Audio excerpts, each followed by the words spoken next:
Looks like the numbers have stopped climbing. So I think it's time to get going for our seminar tonight. And thanks everybody for joining this the seminar. It's the webinar, I guess, the water protection, a shared priority. My name is Peter Keach. I am the manager of engineered barrier science with the NWMO. I am joining from the traditional territory of the Wabanaki, the Walassitokwe, the Mahisit, and the Wendake. I'm actually in Quebec. I usually am in Toronto, but for tonight, I was fortunate enough to be in Quebec for a bit of a snowfall, which I thought we were done with in Toronto when I left. I'd like to introduce my colleague that's doing this talk with me, Rebecca Wilson. She's joining remotely as well. Thanks, Peter. Hi, everyone. My name is Rebecca Wilson. I am the Reconciliation Coordinator at the NWMO, and I'm actually joining you on the road right now, driving through Treaty-Free territory. So the traditional territory of Grand Council Treaty 3, specifically the Anishinaabe peoples of Wabagun Lake Ojibwe Nation and Eagle Lake First Nation, as well as the historic homeland of many Métis people. And I'm also a citizen of the Métis Nation of Ontario, and really looking forward to spending some time with you this evening. Thanks, Rebecca. I'm, like you, quite excited to be here so that people can get to know a little bit more about our work at the NWMO, and specifically our commitment to the protection of water. And I know lots of people are familiar with the NWMO, but for those that aren't, our job, our purpose, the things we do every day is to work to ensure that the used nuclear fuel in Canada is safely managed for generations to come.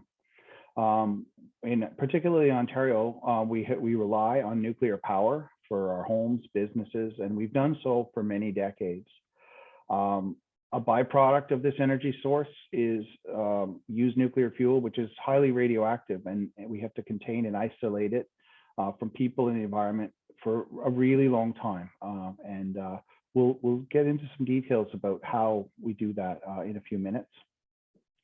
Before we do, I just would like to recognize that tomorrow, March the 22nd, is World Water Day, which was established nearly 30 years ago by the United Nations as a day to celebrate water and raise awareness of the importance of water safety. Our work is really about that. That is our purpose, why we invest so much time, energy, people, resources, protecting people in the environment and protecting water. Water is the life force that sustains us. It flows between us. It shapes our land. We study water in the surface and underground so we can learn more about it, how it moves, how it interacts, and how we can both respect and protect it. It's not just our work. It's actually quite personal to us as well. And for me, I spend a lot of time on the water, particularly in the summer. Although I was on the water ice fishing just last week, I do boating and swimming, all sorts of things. And more recently, I had a different experience with water. I got a bit of advice from an Indigenous elder who suggested to all of us. We were at a workshop that she was basically teaching us a lot at. And she suggested that every day we spend a little time when we drink our first glass of water, reflecting on the importance of water and how important it is for sustaining us, how it gives us energy as we start to drag in the day, how we can, how we rely on it. And so every day I've tried to do that. I haven't been perfect. She did tell us to do it every day, and I've done most days, but it really has made me focus more on water and how important it is to me. And I'm sure maybe if we can ask you, Rebecca, for a few thoughts on water as well. What does water mean to you? Yeah, thanks so much, Peter, and thank you for sharing that example from Elder Longboat. I actually spent some time this morning just, talking to that water and expressing my gratitude for all of what it brings me. I've been doing my best to drink my 8 glasses of water every day, and the nourishment that it brings me and the energy is really really wonderful. I think one of the things that for me, I grew up in a small town. My grandparents had a cabin on a lake, and I spent so much of my childhood learning how to swim and fish and spend time around that water. But it was always instilled in me, to make sure not to leave garbage in the water, and to make sure that that water continued to be safe so that my kids and my grandkids could spend time in that water. And that's something that's been really reiterated for me through the work that I do with Indigenous elders through NWMO's Council of Elders and Youth, about the sacredness of that water, especially to women.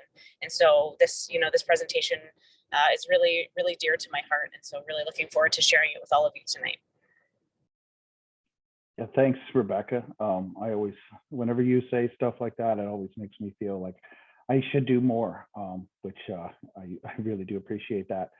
I hope people can hear that, it is one of our passions, and it's pretty common at the NWMO for people to feel that way about water. And for us personally, Rebecca and I, it's particularly meaningful for us to be doing this on the eve of World Water Day. So we're ready to start, I think, but well, maybe not quite. I have one more thing to mention. There is a question and answer function as part of this seminar. The chat function doesn't work, but you can put questions in the question and answer. We'll do our best, depending on time, to get to them before the end of the presentation. And any that we don't get to, we'll certainly keep track of them and answer the questioner. And also, I could recommend that people look at the NWMO for the project in general, the NWMO website, and particularly our part about water, so you can find that at nwmo.ca/water. And with that, I think we can start with some of our slides.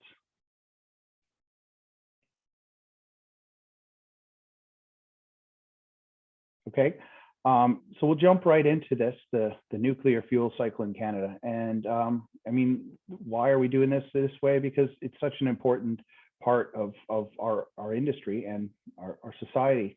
There's a lot of activity that happens in Canada. You can see it starts in the left there with uranium mining in Saskatchewan, through several steps of refining and conversion in Ontario predominantly, before it goes to nuclear power. And at the end of the generation of nuclear power, the used fuel is stored on an interim basis. And that's where the NWMO comes about. We're in the yellow box there. Our project is called the Adaptive Phase Management. And that is where we step in to manage the used nuclear fuel. One of the key things in the Adaptive Phase Management program is that we have to protect, and we want to protect people and the environment, and we also want to protect our water. Next slide, please.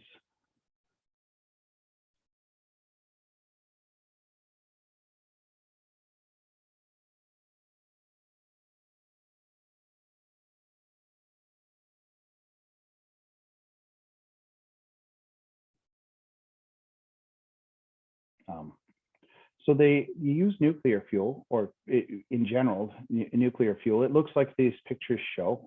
There's a zoom in here to give you some scale of it. This is the shape and size of it. It looks a lot like a log that you might put on a fire, about a ½ meter long, and narrow, like a piece of wood like that. And it's clad in an alloy called zircaloy. So it's a very durable material. And you'll notice from these pictures that it's a solid material. A lot of people think of nuclear waste as like a liquid. This is not what we're dealing with. We're dealing with materials that are solid and so a lot of the processes are handled for a solid material. If you could maybe zoom out a little bit, there's a number there that's quite interesting for people. A single CANDO bundle can power about 100 homes for a year, or one home for 100 years. And if we move to the next slide, this is what it looks like inside a reactor. So this is called the calandria of a reactor. And all of those bundles get inserted into those tubes, and about 5,000 of them go into a reactor, and each bundle stays in there generating power for somewhere up to a year and a half. And so that's a continuous process. And if you can start to see the scale, each bundle can power a house for a year, and you start to think, oh, 5,000 bundles. It really does start to give you an idea of how much power can be produced in a reactor from the Canadian nuclear fleet. Next slide, please. And so this is an important slide for understanding what the hazard is. And so people often hear about radiation, and they may or may not totally know what it is, but it actually expands through a large range of different wavelengths of light. So if the picture on the left is the sun, yeah, that's emitting radiation, and that's in the visible range mostly. And you can see that on this chart in the middle there.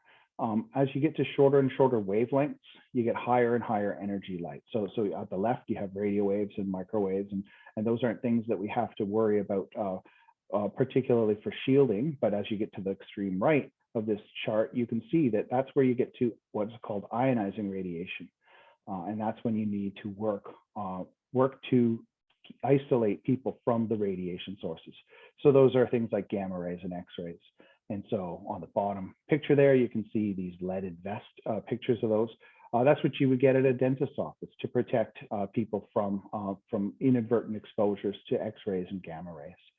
So it really becomes about shielding and managing the radiation. And as you can see in the middle there, you do have some protection that's necessary, like various things for visible or ultraviolet light. So there's different and lesser shields that are needed to protect people from the radiation that is everywhere, because radiation is all around us all of the time. Next slide, please.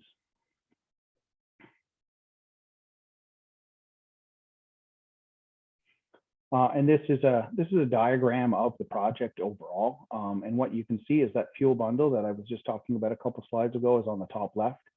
And for the long-term management of used nuclear fuel, the concept is to put it into a very long-lived container, which is shown here. And we'll talk about some of the characteristics of that container and how it relates to water coming up. But then that container would be put into a clay sealing system and into a host rock, which is like a very solid, durable, long-lived rock, at least 500 meters deep. So the picture in the middle there is just showing what the kind of layout of a repository would be, and all those rooms that you would see, those little skinny tunnels, that's where the used nuclear fuel would be placed. Next slide, please. And so to isolate people and the environment from used nuclear fuel, we use multiple barriers, and they're listed here as 1 through 5. And I'm not going to talk too much about the used fuel pellet, other than to say it is a ceramic. So it's not a liquid, again, it's a ceramic. So it's a hard, durable ceramic. Ceramics are known for not being able to dissolve. They're very non-reactive.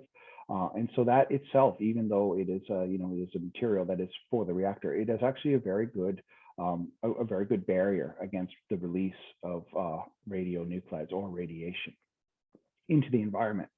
The fuel element, the bundle, I already talked about a little bit, but that's a barrier too, because it's a very corrosion-resistant alloy that's designed for the nuclear reactor, but also very long-lived in the underground. The used fuel container and the bentonite clay, I actually spend a lot of time doing research on those things to understand their performance over a very long period of time, because those are critical barriers to maintain the water, maintain a system where the water cannot reach the fuel. And then of course there's the host rock. And I think we'll move into that. And I think you're up, Rebecca, to talk a little bit about the rock on the next slide. Oh, sorry, we go to the water first. Sorry, yeah, we could rearrange that. Great. Thanks, Peter. So part of the reason why we wanted to talk about this, obviously, is because part of protecting people in the environment is also protecting our waters. especially because they are such an important and vital resource. And so when we look at this image here, we see all of the different ways that water travels through our environment, through transpiration, through through our surface water, through precipitation as it comes down through snow or rain. But then there's also water that makes it into our earth, into the ground, and then begins that cycle all over again. And so this presentation is actually a hybrid of a presentation that we had developed collaboratively with different departments within the NWMO around the journey of water and how it interacts with different pieces of the environment, but also our multiple barrier system. And what we were hearing from communities was that they wanted us to start talking about water because of the importance that it has. And so if we can move to the next slide, we'll talk a little bit more about the journey that water takes through our process. So this is an image that shows the journey of water underground. And so you'll see over on the left side of this image, there are some of those little yellow circles with arrows that show you the different kind of breakdowns of the rock. So if you're looking in the shallow groundwater zone, what you're seeing is a lot of fractures, a lot of cracks in the rock where water can travel through. And then as you get lower down into that intermediate groundwater zone, you're starting to see less fractures and less cracks in the rock. So there's less areas and less spaces for that water to travel through. And then finally, when we get down into the deep groundwater zone, which is around 500 meters underground, you're seeing, none to very few fractures in the rock. So there are very few pathways for water to make it through. And if you see that little rectangle in the bottom left corner, there is where our proposed deep geological repository would be located, in that deep groundwater zone where water does not easily travel through. Next slide, please. And when I was talking earlier about, really wanting to speak to our water and express that gratitude to our water, is because in Indigenous worldview, water is a living being. Anything that was put on Mother Earth by Creator is, has a spirit, and that's no different than water. And so we look at the memories that water has. We think about, I'm actually going on vacation next week, and one of the things I'm looking forward to is bringing back souvenirs from that trip to share with my friends and family about where I was and things that I saw. And water does a very similar thing. So one way to think of memory is that it captures who we are, where we've been, and where any of the experiences that we've had. Some of the properties that are collected by water can reveal the aspects of its origin, but also its journey. So things like hydrogen and oxygen atoms within water can reveal temperatures and conditions that it has been, exposed to in the past. So if it was frozen in a glacier, that would be evident in the water, or if it was melted and then heated up within the earth, that would be evident in that sample. And elements that are dissolved in water are similar to those souvenirs that I was talking about, like calcium, magnesium, and carbonate, that can reveal the type of rocks that water has been in contact with through its journey. And so, when we look at this is, one of the greatest reasons why we are looking at these borehole samples, of being able to tell how long that water has been underground. And the reason why we're bringing together these two conversations is really an opportunity to teach each other. And so when we look at this slide, we see that there is a gap. We've recognized that there is a gap between both Indigenous knowledge and Western knowledge. When you look at Western knowledge, it's the dominant theme is really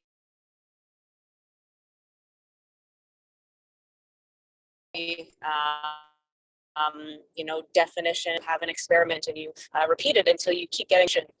Whereas an Indigenous way of knowing relate to the land you.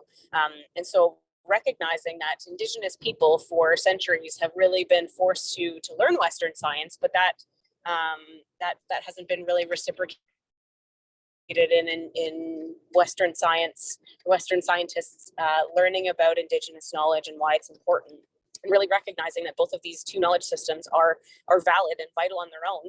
And so in our work, we call it interweaving. So finding intersections, finding ways of bringing those two knowledge systems together without losing any pieces of them in the process, and really maintaining their autonomy, while bringing them together to create a better project. And so we're recognizing those gaps, building an understanding of how we can help to bridge those gaps. And through that, we're allowing for more informed understanding from both, the Indigenous communities that we work with, the knowledge keepers that we work with, but also, the scientists and the technical folks that work at our organization, to then be able to share that with communities and allow them to have an opportunity for more informed decision making.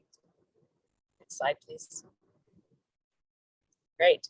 So this is just an image of sweetgrass, and we use this as a descriptor of that interweaving. And so as you'll see, each of these, there are intersections, but at no point are they impeding on one another. They're really just coming together in this really beautiful way to make sure that we are able to create those connections without feeling like either system needs to be validated by one another. And sweetgrass is also that medicine for First Nations people of kindness, and being kind and respectful of other ways of knowing, and understanding that no one way is better than the other, that they both come together in this beautiful mosaic to create the project that we are talking to you about today.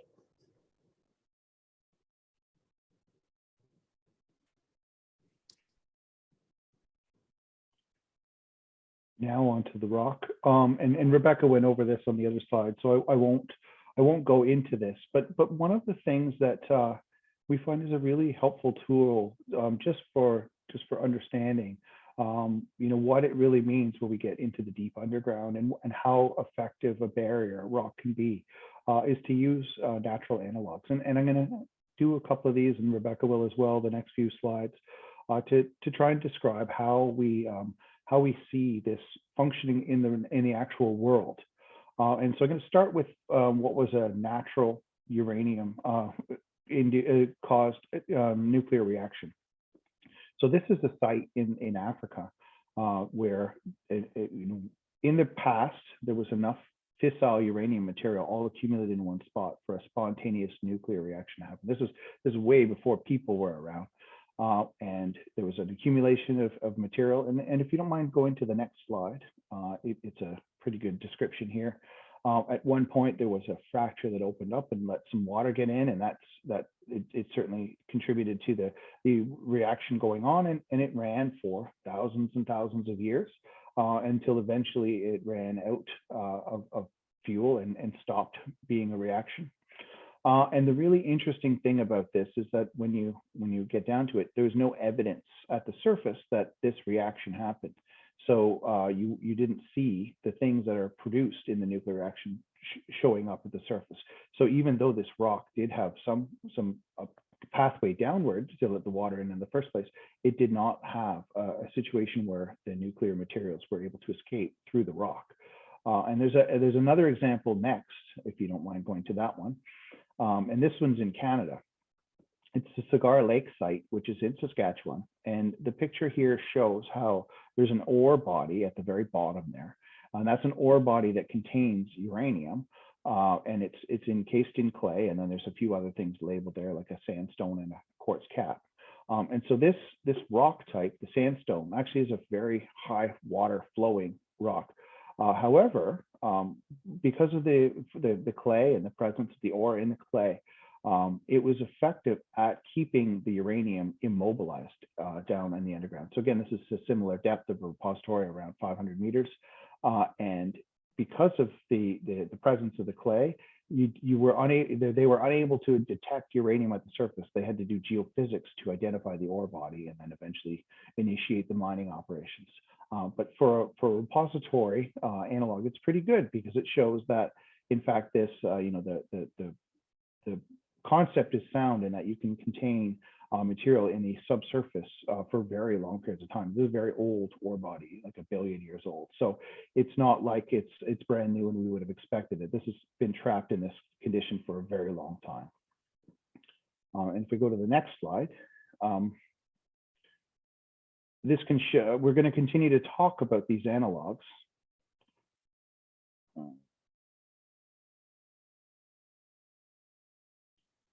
think you're going the wrong way here. I need to jump onto the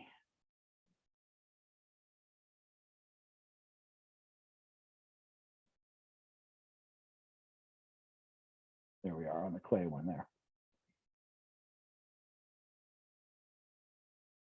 Okay. So this is just to talk a bit about the bentonite clay. And so I've mentioned this a couple times as another important barrier. And really, I want to focus on how it interacts with water. And so bentonite is a natural product. This is a naturally occurring outcrop of bentonite that's exposed to the surface. Bentonite is a clay that when it interacts with water, it will really try and pull that water into itself. So water will get sucked into the bentonite, into the layers between it. And it will, in fact, if it can, it would like to expand. But the point here is that it really does hold on to water. And that's consistent with all clays. And there's a couple of analogs here as well to show you how that functions. So this is a beetle that's, looks like any other dead beetle or insect that you might see.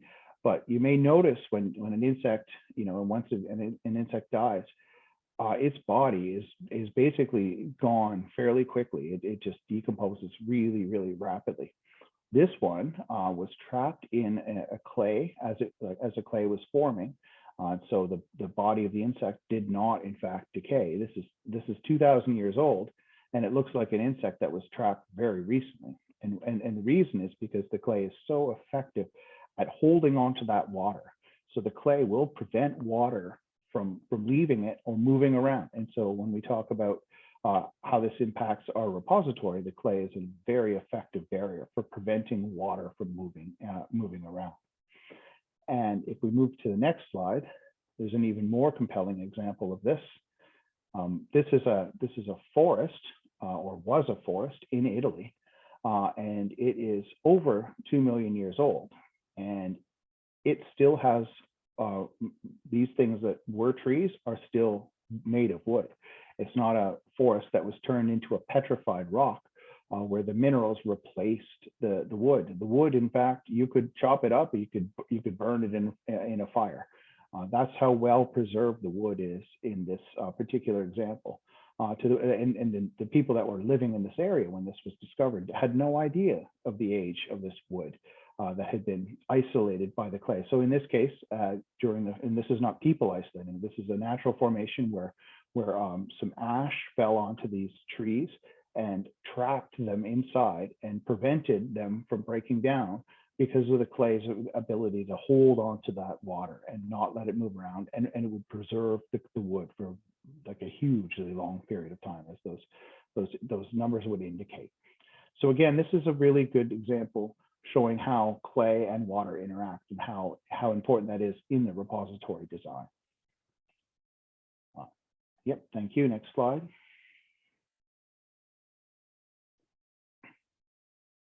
Do you want to take this one, Rebecca? Talk a little bit about the copper. I think we go back and forth a bit on this. Sure. So this is an example of a copper deposit from the Keweenaw Peninsula. And so you'll see within this that there are actually, bits of clay that are actually on there. And these, really just goes to show also that interaction between all of the barriers in our multiple barrier system. But some interesting facts about sort of the long life of copper and how historically in Indigenous communities it was used and traded. Some really great examples are in British Columbia. They created. Rebecca, we're having some trouble with your audio. It's gotten very choppy.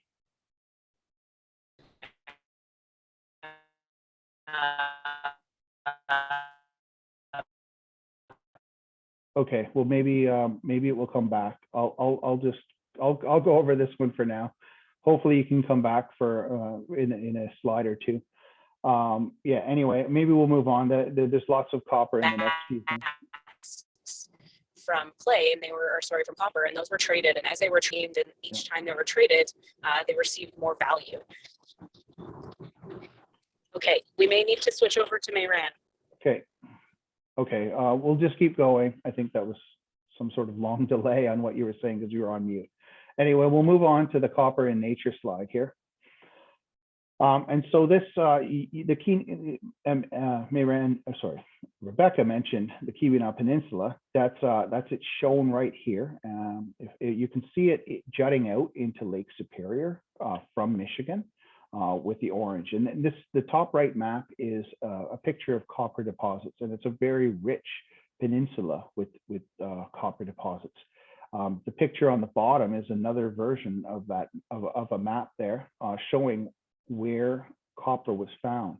And it's not just copper being found, because a lot of the ore bodies in the world, like there's lots of iron and there's lots of different ore bodies for all sorts of metals.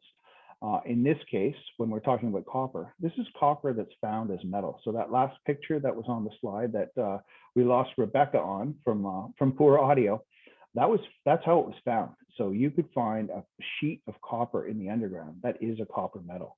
And that's really important when we want to consider how we would prevent a container from breaking down by corrosion processes or other processes that might impact the container lifespan.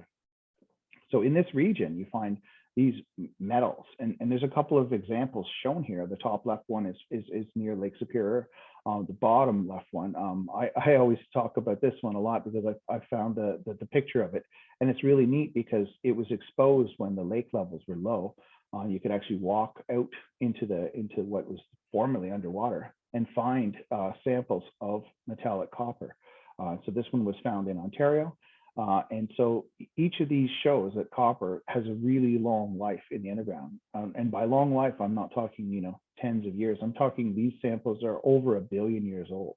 So they were formed by a geological process over 1 billion years ago, trapped into rock in the earth, and that's where they've stayed for that whole period of time as copper metal.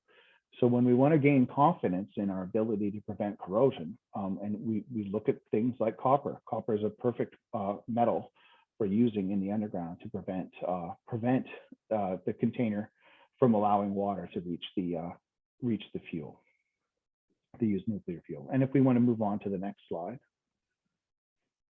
this is a good slide showing that it's not just the earth that has made long-lived copper samples. These are a handful of artifacts. I'm just going to focus on the ones in the middle for a moment, just to point out that those are from the Royal Ontario Museum collection. They're thousands of years old, and they were found in Ontario. Samples and they were made by the Indigenous people of North America. This is some of the stuff Rebecca was talking about when her audio went. That these samples were really important to the societies that made them and then traded them. And each time, as she heard what she was trying to say, because she's told me before the story, each time a material made of copper was traded, it was traded for a higher value than the last time, and that was part of its history. So the copper had an ever accumulating history of increasing value because it was viewed as such an important artifact. And it's unfortunate that we lost her audio along the way, because she tells that a lot better than I do. Anyway, the point that people should also understand about copper is that this is the first metal that people work with. And you could find it as a metal. You didn't have to do extensive refining and smelting and all those things that we do to make things out of iron or whatever.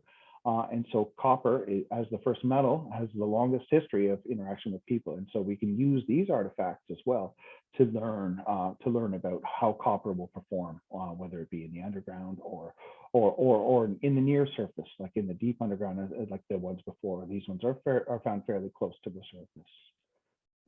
If we move to the next slide, this is a really neat picture because it came from a community member. We'd been talking about copper and where it is being formed near Lake Superior, and this one was actually pulled from the bottom of Lake Superior. There's a huge piece of copper that was found. They were looking for it. They knew that some of the copper was getting exposed because of the processes happening in the lake, and so fresh copper that was getting exposed from the rock was being exposed every year. And so they went looking for a big piece of copper, and this is what they found. So this was a story that was told to us when we did some of our engagement activities. And so it was really neat to get this from our community member. And again, this sort of brings us back to, you know, how we learn from each other, and how we, you know, we got this from people out in the community, and we bring them some information as well. And I think as the process goes along, we really are moving toward a path of learning together. Okay, and I don't know if Rebecca will be able to join us for questions and answers, but that is the end of the sort of the technical talk and others that we were covering. So I'm happy to take a look at some questions, and I do see that there's a question in the chat. I can answer that too. Yeah. So there's the first question is from someone named Anne, and the question is there no use for spent fuel? Can it not be turned into more energy? And this is a common question. It's a very good question, because people have heard, I'm sure, that the statistics that, you know, when you are done with fuel in a nuclear reactor, a lot of the energy is still stored in it. And so I don't want to get too much into the physics of the reactor. That's true. You do have a lot of energy stored, but what you also have is you have a buildup of what are called fission products, and those are the highly radioactive ones. And they're also and which make the fuel harmful and hazardous to you know, and why we have to deal with it so carefully. But they also contribute to a loss of efficiency of the reaction. So gradually, the fuel becomes less and less effective in the reactor until it doesn't work in the reactor. And so there are proposed other designs of reactors that may be able to extract other energy, but there's lots of issues with that, including that you have to do a lot of reprocessing and other management of the used nuclear fuel, and it doesn't actually get rid of the need for a long-term plan for used nuclear material. In the end, you still have to have a repository to manage some waste streams out of that, whether or not you try and, you know, do the reprocessing and other reactions. I think Rebecca might have come back here. Is that the case? I saw another name pop up here in ours. Back, Rebecca. I am back. I'm not sure how good my audio is though. Okay. So yeah, we kept moving. Unfortunately, you left, but I tried to hold us up. I'm sure I did a worse job than you in some of those things, but here we are, and we're in the Q&A section. And so there's a second question here, and it's a question about, it says, in regards to the lack of cracks in the deep rock, what impact will drilling and the like have on your current data? So I guess the answer is, when we do the drilling, it's a very extensive program, and I totally encourage people to learn about our drilling program that is involving the boreholes that help us characterize the rock. And so the process is drilling. It doesn't actually create cracks that propagate deep into the rock. So the rock is extremely strong, and so when you drill it, you can actually take cores out of it, and we have them in our program that you can characterize the core, but we don't do damage to the rock on the outside. Like, there's a small, what we call a damage zone, but it's really small. It's like a few millimeters of damage. So in terms of the long-term performance of the repository, you do have to take an offset away from a borehole, and you have to carefully manage, you know, when we do the access to the underground. It was shown on the picture a few slides ago of a shaft access. So you don't put your used nuclear materials there right close to it, but as long as you have some reasonable offset, then you don't have an issue from getting into the rock. And then looks like there's only one other question, but it is some sound issues happening. Yes, and whoever the anonymous attendee that said that was, I agree, there were sound issues happening, and unfortunately that was the end of Rebecca's contribution to this one. So I'm happy to, if there are other questions, see any come along. There aren't any more in the chat, so not the chat, my apologies, it's the Q&A. That should be. So if people are attempting to put questions up, chat, that won't work. It will only work in the Q&A section. So I encourage people to do that.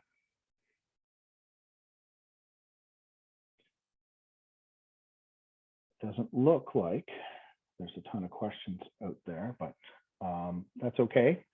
As I mentioned before, we're totally happy to take questions later. There's lots. Oh, here's a question now. I'll just finish what I was saying. There's lots of ways to contact the NWMO. I would encourage people to go to nwmo.ca and you can ask a question through that, and they can get to many of the experts that are out there.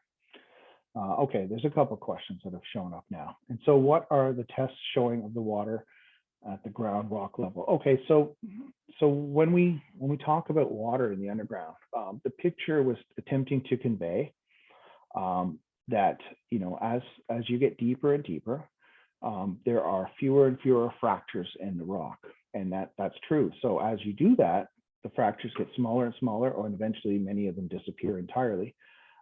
And so there is less and less space for water.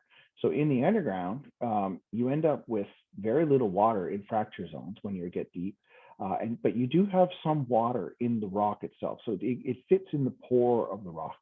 And it's a bit of a different water in that it really doesn't move around much. And so what we do in our geoscience program is we characterize that. We try to understand what water is there, and we are currently working on identifying how old that is.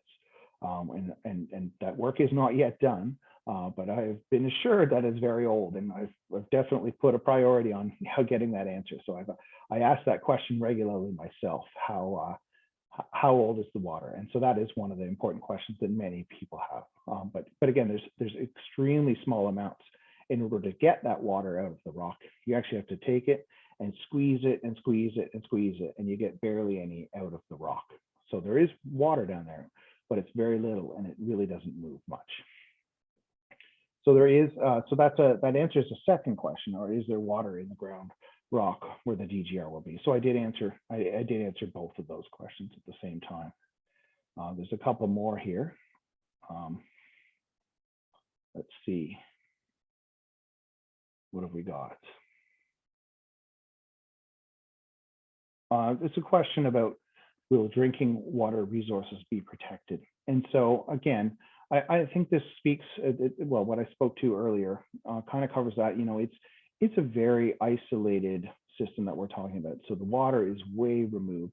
It's very, very deep compared to where we get our drinking water. And there's very little of it, and it's really, really trapped in the rock. So the water may be, you know, thousands, millions of years old, trapped in there. So it doesn't get back up to the surface. Okay, there's another couple of questions pouring in here. And so this is a question: can you explain how or if the deep groundwater affects surface water like wetlands, rivers, etc.? So I think the answer there, again, and I think it really shows how important the water is and how we interact with it. You know, the first picture that when we had Rebecca, she was talking about the cycle of water. We're used to water that moves. We're used to seeing water, you know, flow down the river.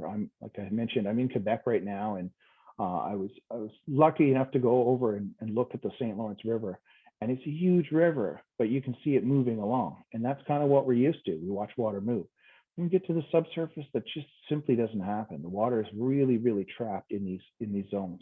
So it's an isolated water that's far, far apart. Here's another question, and it's more of a DGR question than a water question, but that's okay. We like those too. So the question is, I know you've joined, so you might have explained, but how about the seismic activities in the area you're drilling? Will the repository withstand those tectonic activities? So this kind of goes right to the very, as I mentioned, it's a geoscience issue, and it's really a siting issue. So when we went to at the very outset, when this program started, that was one of the important criteria by which we would look at a site. It had to be very seismically quiet. And so what that means is that, you know, when there's seismicity, that means where there are earthquakes. It's where there are zones where big plates of rock rub against each other. and so that's what, people have heard of faults and things like that. So that's where you see, the most seismicity. When you're far away from those sites, you just don't get that same effect. So if your whole plate moves, that's fine, because inside a very small component of that is where our repository is, and deep as well. So the seismicity that the site, any of the sites that we've investigated would have is incredibly small, and it's easily something that a repository would be designed for. What else we have here? Yeah, and so there's another question here. I think you might have answered this, but would drilling in the rock place the spent fuel? To place the spent fuel create weaker rock? And the answer is no. It's not in the same spot. So where we do the excavation for the shaft to get to get access to the underground, or where any of the boreholes are, there's a significant offset away from that. So there is a slight damage zone, but it's very small. But and that's not where the used nuclear fuel would be going. Not a question. What do we have here? Not a question. Could you post the layers of rock fracture screenshots on the Facebook page for public to see the rock changed at different depths? Yeah, that's a good suggestion. I think that those pictures, Rebecca mentioned that we can get that more public. We've been giving that stuff showing how the water, or how the fracture network changes as we go deeper. That's a cartoon, but we should look to spread that further. I appreciate that suggestion. The people that developed that spent a lot of time trying to, in a simple picture, show how that works. So I think, yeah, that's a good suggestion that we can distribute that more. As I mentioned, and then Rebecca mentioned as well, but that's part of a presentation that we developed to discuss specifically about how rock and water interact. And I do see Rebecca back. Maybe you want to chime in, Rebecca, if you have an ability to do so. Talk about anything here. There was a question here that would be really nice to hear from you on the interweaving with Indigenous knowledge, and I know that's a joint program that we are all working on and all care about.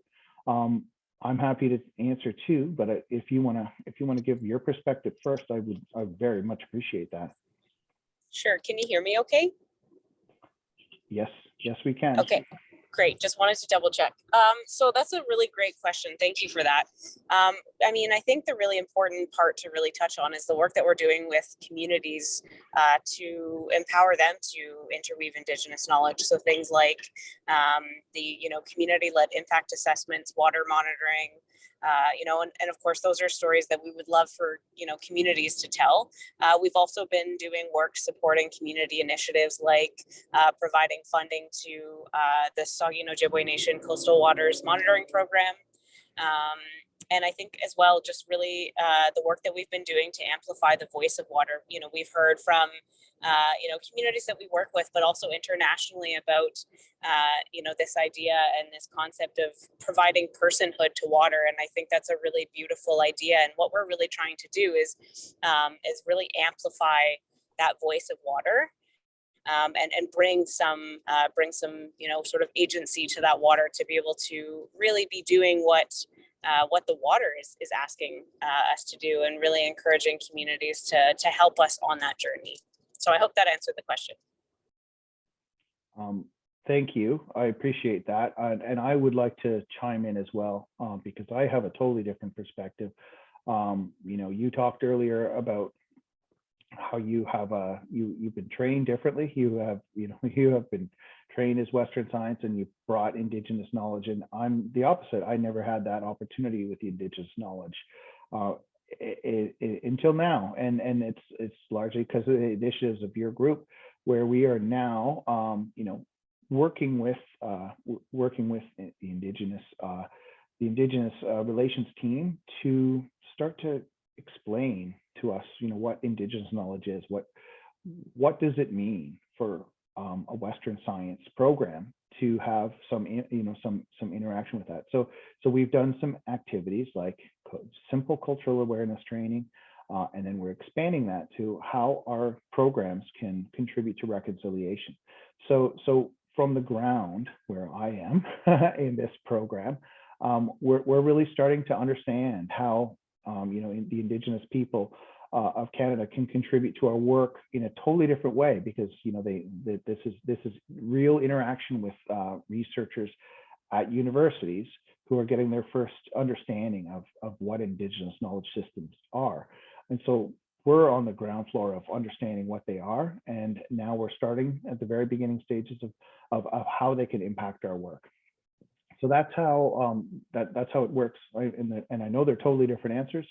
Rebecca talked about a lot of really important goals, and those are really good. But on the ground floor, we're just getting started on this from the perspective of weaving it into our programs as well. So I think it's a really positive approach to try and do this in multiple ways, because this is something that's really important to our organization, similar to the protection of water in general. And so this is all helping us guiding us through this journey together. Now from that, right back into a highly technical question that I'm probably also equally incapable of answering, but I'll give it a try anyway. So the question is, how do you have to do horizontal drilling to create the space for the container? So it's not actually drilling that is going to be used for the emplacement rooms. Well, there is some drilling. It's drilling and then blasting. So instead of just like the boreholes are in fact drilled, but the emplacement rooms, it's a different strategy to get there. And so the answer is, yeah, we have to go horizontally or nearly horizontally in order to be at the appropriate geological formation, which is the same depth. So we go downward and then we go across that, so that our repository is at an appropriate level for all of the used nuclear fuel to be put in. Okay, and there's another question. Yeah, so I see this session is recorded. How do we access the recording link? It's a great tool to share for people that missed the presentation. And unfortunately, this one I really have no ability to answer. I don't know that. I can't give you that link. I can assure you that we will circulate that link though on this program. So yeah, we will be able to get that out to other people as well. Okay, so I think we're coming to the end of those. I'm not sure. I'm not sure how much time we're budgeted here from our leaders here hidden in the chat that are actually putting this together. But I think it's probably around time that we should be wrapping up. I certainly appreciate most of all Rebecca coming back to help us out. But I appreciate the audience that came and did this as well. So thank you all for joining us, and hopefully everyone that's watching this will also take a few moments tomorrow morning to appreciate water on World Water Day, because it's such an important part of our lives and our society. So thank you everybody for joining us, and good night.